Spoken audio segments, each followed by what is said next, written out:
রাজাকার সবগুলোকে ফাঁসি দিয়েছি, এবার তোদেরকেও ছাড়বো না। দেখেন, মানে নিজে ভয়ে পালিয়ে গিয়েছে ভারতের মধ্যে, এখন সেখান থেকে আবার বলতেছে যে রাজাকার সবগুলোকে তো ফাঁসি দিয়েছে এবং তোদেরকেও ছাড়বো না। মানে কথার জোশ আছে, ঠিক আছে, বয়স হয়ে গেলে কিন্তু কথার জোশ আছে।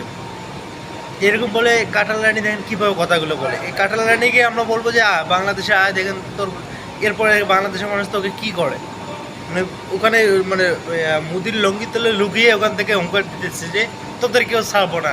বাংলাদেশে একবার ঢুকে দেখ, সাধারণ জনগণ মানুষকে এটাকে পিটিয়ে একদম হত্যা করে ফেলবে। মানে এ মগের মূল্য পাইছে যে আগে যেরকম ফাঁসি দিয়েছে, এখন আবার মানে যারা আছে এদেরকে বলে ছাড়বে নাকি, ছাড়বে না। আসে বাংলাদেশ আয়, তোর মানে পিঠে চামড়া থাকবে না, লাঠি দিয়ে একদম পিটিয়ে মাটির সাথে মিশিয়ে দিবে, ঠিক আছে।